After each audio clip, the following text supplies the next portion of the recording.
या ठिकाणी ॲडव्होकेट सयाजी धीरज गाडगे हे लीगल ॲडवायझर आहेत.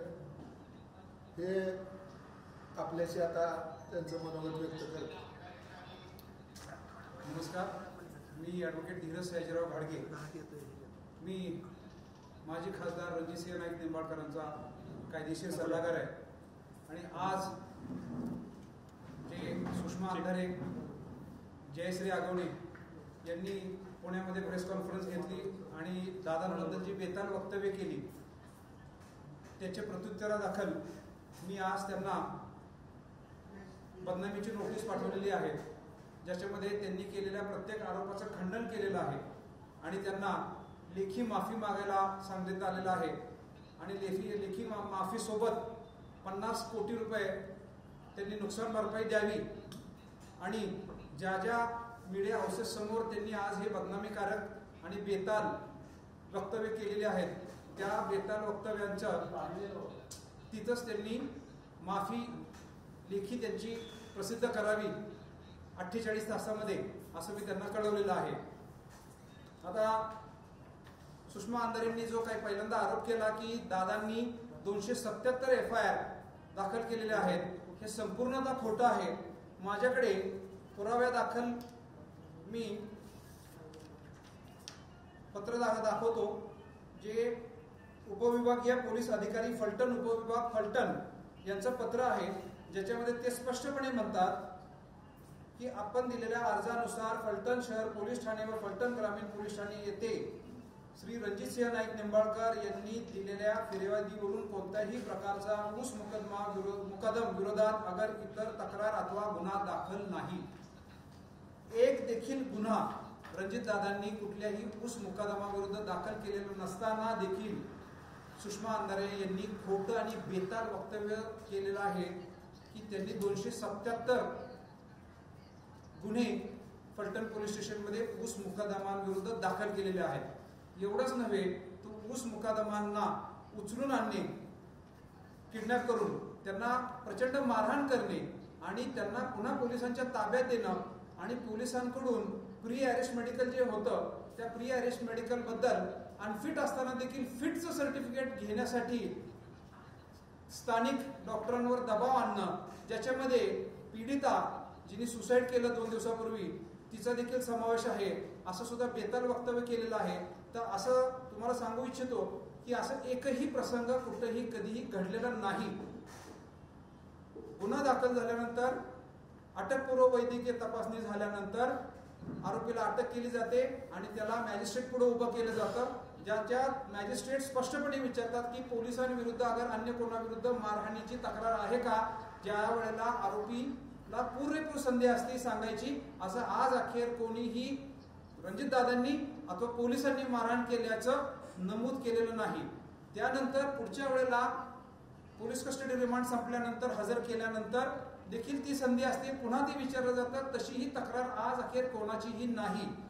त्यानंतर जामिनावर सुटल्यानंतर देखील खाजगी वैद्यकीय उपचार घेऊन असे गुन्हे दाखल केले जाऊ शकतात. आज अखेर रणजितदादा त्यांच्या कुठल्या सहकारी अथवा पोलिसांवर देखील कुठल्याही ऊस तोड मुकदमाने कोणताही गुन्हा दाखल केलेला नाही. यावरून स्पष्ट होतं की सुषमा अंधारे या तद्दन खोटं बोललेल्या आहेत. दुसरा विषय आहे की 277 गुन्ह्यांपैकी एकही गुन्हा रणजितदादांनी कुठल्याही पोलीस स्टेशनला दाखल केलेला नाही. त्यापुढे जाऊन सुषमा अंधारे एक बाब विसरल्या की ज्यांच्या सोबत त्या डायसवर बसलेल्या आहेत त्या जयश्री दिगंबर आगवणे या स्वतः मोक्यामधल्या आरोपी आहेत.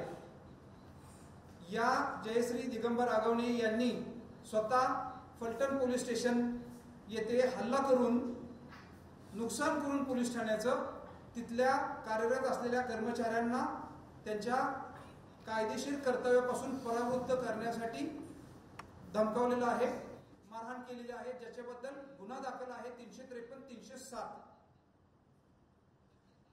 सुषमा अंधारे या मयत डॉक्टर भगिनीला सहानुभूती दाखवण्यासाठी आल्या होत्या का स्वतःचा पर्सनल पॉलिटिकल अजेंडा राबवण्यासाठी आल्या होत्या, हे तुम्हाला सगळ्या वक्तव्यावरून स्पष्ट होईल.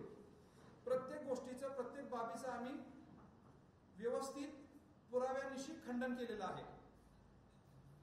सुषमा अंधारेंना आमच्या वतीने विचारणा अशी आहे की मयत डॉक्टर युवतीच्या घरी तिच्या नातेवाईकांच्या सहानुभूतीसाठी त्या गेल्या होत्या का पुण्यातच बसून फक्त रणजितसिंह नाईक निंबाळकरांची बदनामी करण्यासाठी खोट्या कागदपत्रांच्या आधारे आणि चुकीच्या व्यक्तींच्या साथीने त्यांनी प्रेस कॉन्फरन्स अरेंज केलेली आहे. दुसरा मुद्दा त्यांनी घेतला होता तो म्हणजे नंदकुमार ननावरे नावाच्या व्यक्तीने केलेल्या आत्महत्येबाबत, ज्याच्यामध्ये त्यांनी एक बेताल वक्तव्य केलेलं आहे की त्यांनी रणजितसिंह नाईक निंबाळकर यांच्या त्रासामुळे आत्महत्या केलेली आहे.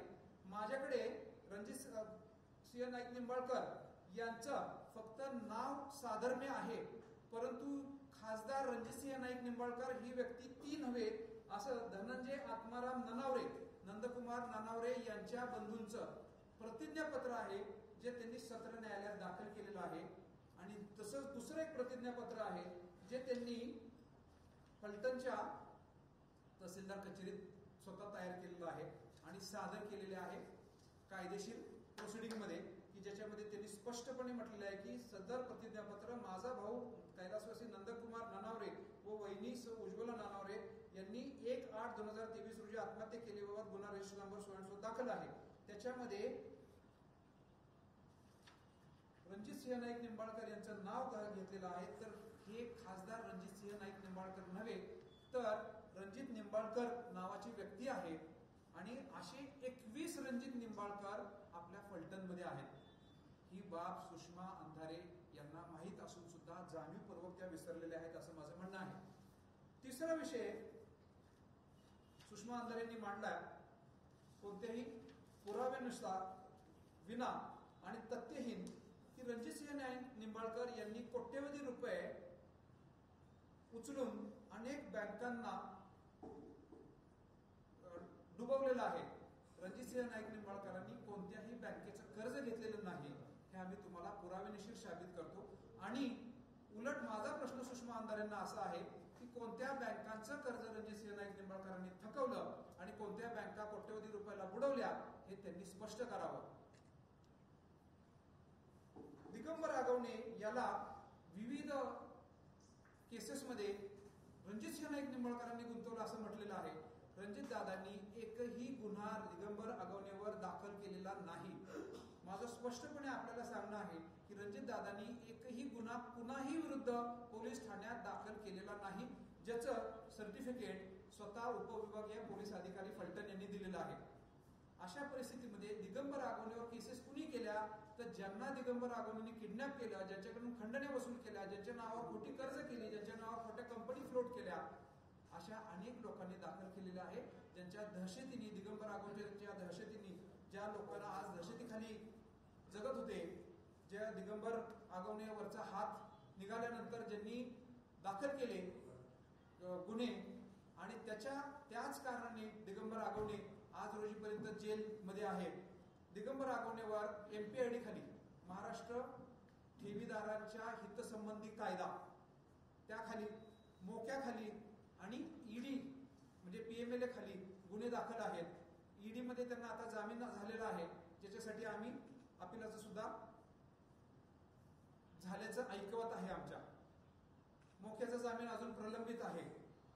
आणि अशा अनेक खटले दिगंबर आगवणेवर दाखल झाले जे न्यायप्रविष्ट आहेत, ज्याची चर्चा सुषमा अंधारेंनी सार्वजनिकरित्या करण्याचं कोणतंही कारण नव्हतं. सुषमा अंधारेंनी हे जी प्रेस कॉन्फरन्स घेतली ही मयत डॉक्टर भगिनीच्या सहानुभूतीसाठी घेतली, तिला न्याय मिळावासाठी घेतलं का दिगंबर आगवण्याची बाजू मांडण्यासाठी घेतली, हे सुज्ञ पत्रकार सांगतीलच. याच्या पुढे सुषमा अंधारेंनी आणखीन एक मुद्दा मांडला आहे, तो म्हणजे रणजितसिंह नाईक निंबाळकरांनी अनेक किडनॅपिंग्स केले, मारहाण केली आणि खोटे FIR दाखल केले आणि तेही ऊस तोड मुकदमांवर केले. असं कोणताही तक्रार, साधी तक्रार देखील रणजित दादांवर कुठल्याही ऊस तोड मुकदमाने केलेली नाही आज अखेर. दुसरं सगळ्यात महत्वाचं असं की मयत डॉक्टर भगिनी आहे, तिला रणजित दादांनी धमकावून अनफिट असलेल्या लोकांवर फिट सर्टिफिकेट देण्यासाठी दबाव निर्माण केला, ही पूर्णतः बाब खोटी आहे. तुम्ही आता मीडियाचे रिपोर्ट्स पाहिले ह्या 2 दिवसातले, तर त्याच्यामध्ये स्पष्टपणे असं आहे की पोलिसांनी या मयत डॉक्टर भगिनीच्या विरुद्ध तिच्या वरिष्ठांकडे 3 वेळा तक्रारी केलेल्या आहेत, ज्यामध्ये तिने स्पष्टपणे म्हटलेले आहे पोलिसांनी की या डॉक्टर महिला आम्हाला रात्री उशिरा का आणले, पेशंट रात्री उशिरा अटकपूर्व वैद्यकीय तपासणीसाठी का आणले, त्यामुळे हे फिट असताना सुद्धा मी अनफिट असा शेरा मारून त्यांना ऍडमिट करणार आहे. तुम्ही चुकीच्या वेळेला आलेला आहे, तुम्ही माझ्या ड्युटीच्या वेळेतच येता. आणि त्यामुळे पोलिसांनी 3 तक्रारी तिच्या वरिष्ठांकडे केलेल्या आहेत, ज्याची निर्गती सुद्धा झालेली आहे.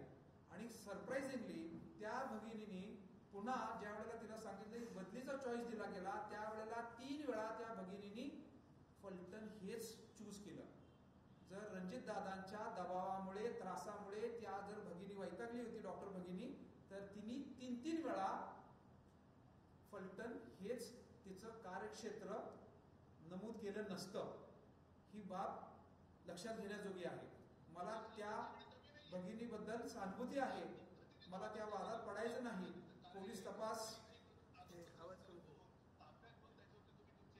पोलीस तपास चालू आहे. सुषमा अंधारेंना एवढंच ऑब्जेक्शन होतं तर त्यांनी त्या मयत भगिनीच्या घरी जाऊन सहानुभूती व्यक्त करायला पाहिजे होती. त्याच्या पुढचं पाऊल म्हणजे तिने superintendent of police Satara, DIG, DG, police महासंचालक या पोलीस महानिरीक्षक यांच्याकडे याबाबत तक्रार या दृष्टीने सुद्धा तपास व्हावा म्हणून करायला पाहिजे होती. त्याच्या पुढचं म्हणजे सुषमा अंधारेंनी कायदेशीर मार्ग चोखाळत पब्लिक इंटरेस्ट लिटिगेशन दाखल करायला पाहिजे होतं, किंवा मैतेच्या नातेवाईकांना सोबत घेऊन हा तपास योग्य दिशेने होत नाहीये, चुकीचा आहे, CID CBI कडे हा तपास वर्ग करण्यात यावा असं रिट पिटिशन दाखल करायला पाहिजे होतं. केवळ आणि केवळ रणजित दादा नाईक निंबाळकरांची बदनामी करण्यासाठी जयश्री दिगंबर आगवणे हिला सोबत घेऊन, त्यांच्या मुलीला सोबत घेऊन हे सगळं बदनामीचं षडयंत्र रचलं. आणि हे प्रेस कॉन्फरन्स सकाळची घेतलेली आहे. आम्ही त्यांना दोघींनाही, सुषमा अंधारे आणि जयश्री दिगंबर आगवणे यांना बदनामीचं नोटीस पाठवलेली आहे, ज्याच्यामध्ये आम्ही 50 कोटी रुपये नुकसान भरपाईची मागणी केलेली आहे. लेखी माफी मागा असं सांगितलेलं आहे. आणि सुषमा अंधारेंना जाहीर आवाहन आहे आमचं की त्यांनी केलेल्या सकाळच्या प्रेस कॉन्फरन्स मधील प्रत्येक आरोप शाबित करून दाखवावा, अन्यथा बेताल वक्तव्य केली, खोटी वक्तव्य केली म्हणून ज्या मीडिया समोर तावातावाने 35 मिनिटं भांडल्या, 35 मिनिटं तावातावाने बाजू मांडली खोटी, त्याच मीडिया हाऊसेस समोर माफी मागा. जयश्री आगवणे आणि सुषमा अंधारे दोघींनाही नोटीस आहे. दोघींना 50 कोटीचा प्रत्येकी आणि माफी मागावी, लेखी माफी मागावी असं. किती तासाचा? 48 तासात. आणि तक्रार आधारित तुम्ही हे कुणाकडे दाखल केले? हे मी नोटीस रणजित दादा नाईक निंबाळकरांच्या वतीने पाठवलेले, त्यांचा वकील म्हणून. आणि दुसरा विषय असा आहे की पाचंगणींनी पण आरोप केलेले आहेत, जे तुम्ही आता नमूद केलं, त्याबद्दल आपण काय बोला? त्याबद्दल माझ्या अजून ऐकण्यात नाही, पाहण्यात नाही. त्यांचं म्हणणं असं आहे की आमच्या मुलींनी आत्महत्या केल्यानंतर त्यांचा PM रिपोर्ट बदलण्यात आला आणि आमच्या परस्पर त्या ह्याची विल्हेवाट लावली आणि ह्याचं सर्वस्वी जबाबदार खासदार साहेब असतील. मी पाहून घेतो आणि पाहिल्यानंतर हे करतो. एक बाब नमूद करायची वाटते याच्यामध्ये की ज्या कारखान्याचा, साखर कारखान्याबाबत सुषमा अंधारे बोलतात, 2019 पासून रणजित दादांचा त्या कारखान्याशी संबंध नाही. सभासद असण्या व्यतिरिक्त त्या कारखान्याच्या कुठल्याही मॅनेजमेंटशी संबंध नाही.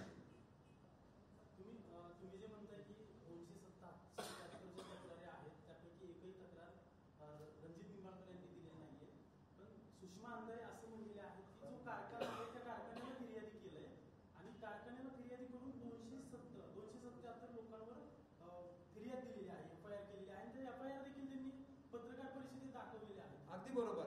मुद्दा असा की ही बाब दोन्ही स्वतंत्र बाबी आहेत.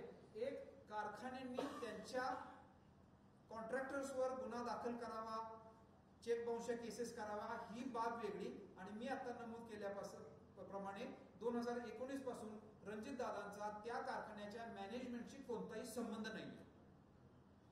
आणि सुषमा आमदार यांचं ॲलिगेशन आहे, आरोप आहे, ते 2022 नंतर आहे सगळे. जे आगवली कुटुंब आहे त्यांच्या मुली देखील त्या पत्रकार परिषदेला गेल्या होत्या. मुलींनी दावा केला की रणजित निंबाळकर यांच्या तक्रारी कंटाळून आम्ही देखील आत्महत्याचा प्रयत्न केलेला आहे.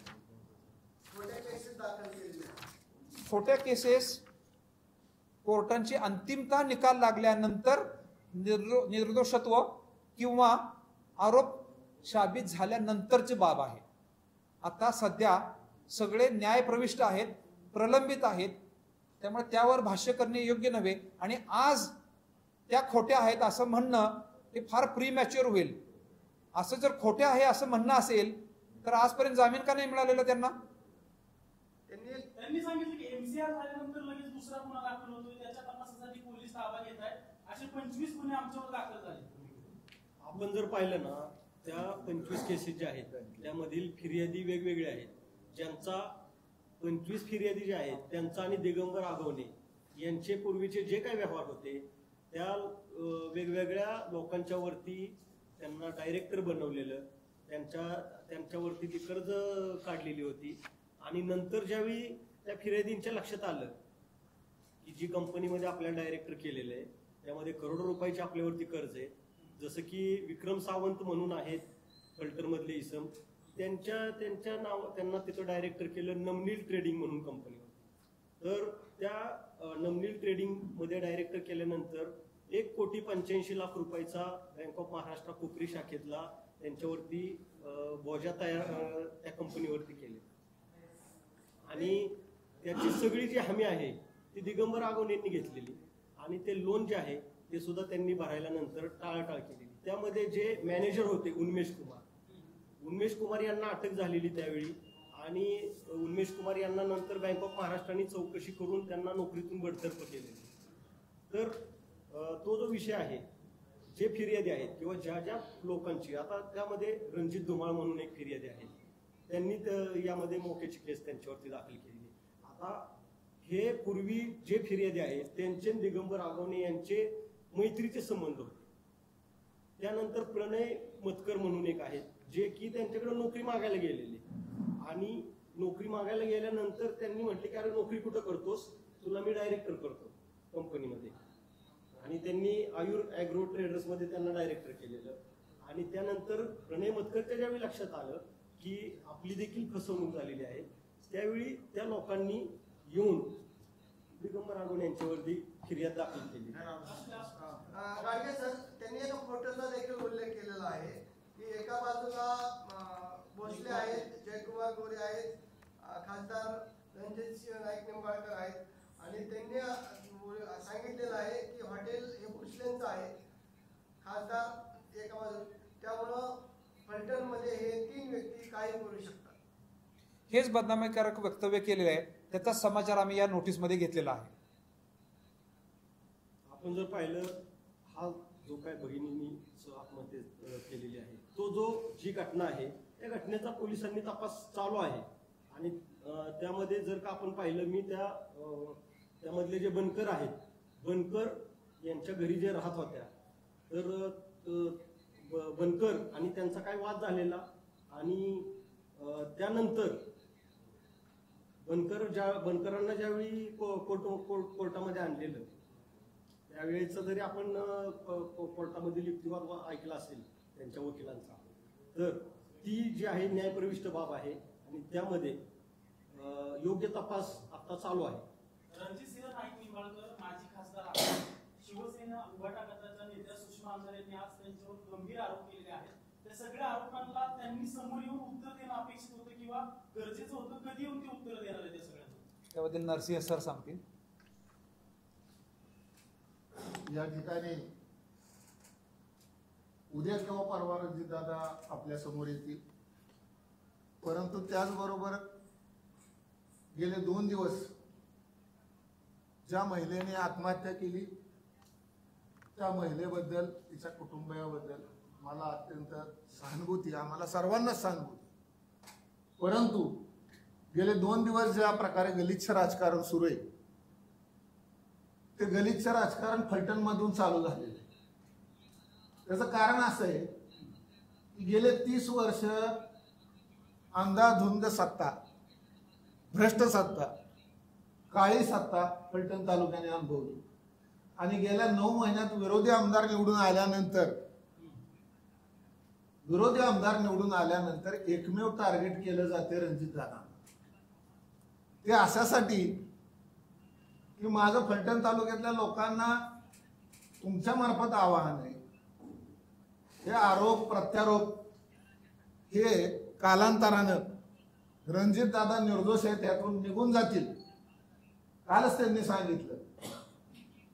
परंतु माझं फलटण तालुक्यातल्या लोकांना आवाहन आहे, एका बाजूला 4,000 कोटी रुपयाचं मीरा देवघरचं कॅनलचं काम चालू झालेलं आहे, दुसऱ्या बाजूला MIDCचं काम चालू झालेलं आहे, तिसऱ्या बाजूला 2 रस्ते 450 कोटीचे फलटण बारामती, फलटण आदरकी असे रस्ते.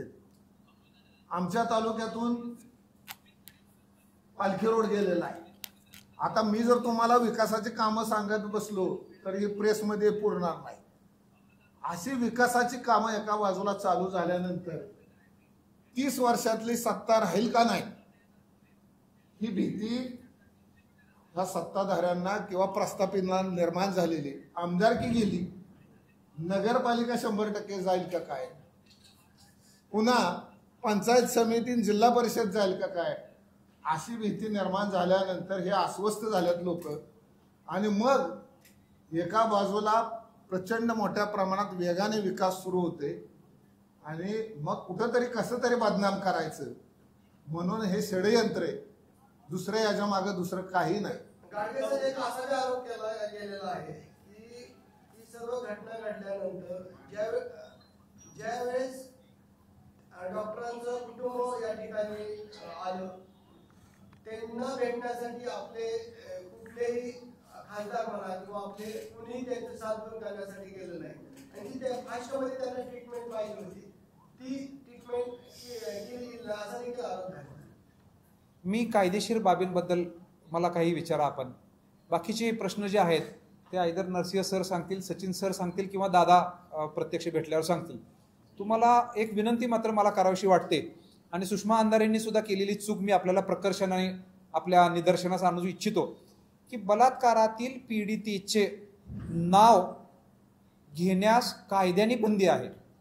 असं असताना सुषमा अंधारेंनी आणि जयश्री दिगंबर आगवणेंनी अनेक वेळा पीडितेचं नाव कॅमेरासमोर घेतले गेलेले आणि गुन्हा केलेला आहे.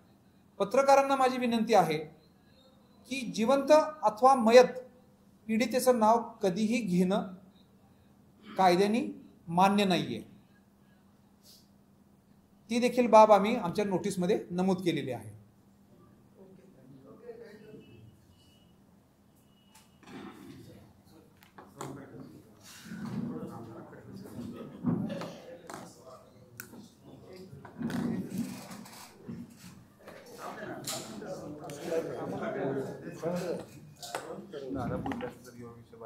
उद्या किंवा परवा येतील, उद्या हो हो हो.